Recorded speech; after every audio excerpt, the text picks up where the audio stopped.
มาทุกคนวันนี้มาเฮ็ดอัน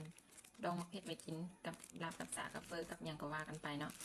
วันนี้เลิกโรงเรียนมาแวะเฮือนไต่เฮือนทับทิงเพิ่นเก็บมะเขือกิโนน้อยไว้ให้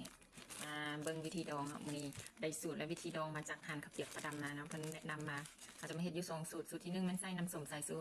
ดองน้ำส้มสายชูสูตรที่2มันดองน้ำปลาใส่ไปเฮ็ดกันเลยก่อนอื่นมันเฮามาใจก้านมะเขือออกก่อนเนาะเอาแต่หน่วยมันเอาก้านมันออกใจแบบนี้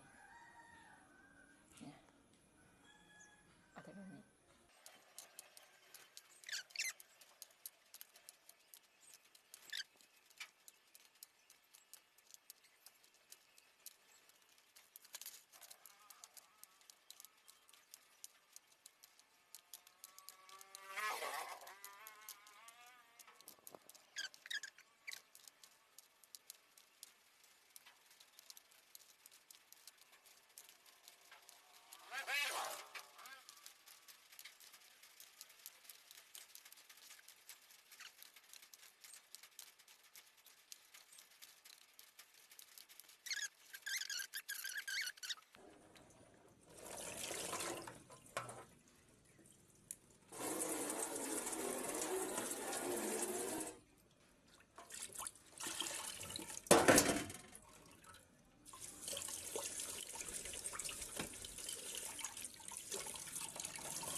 เรียบร้อยโอเค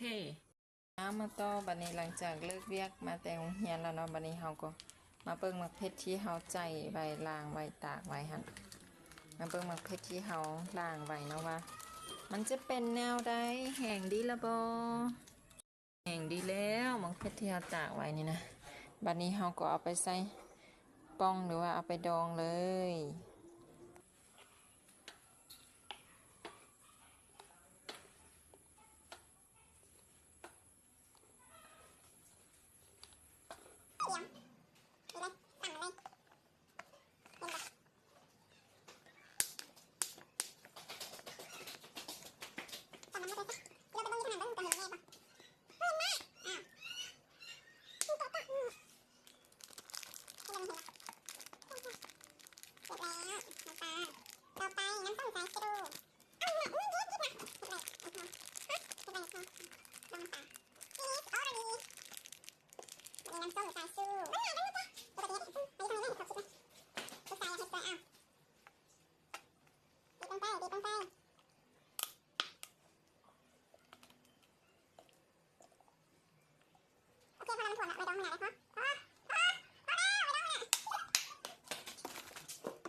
แล้วก็จะได้ประมาณนี้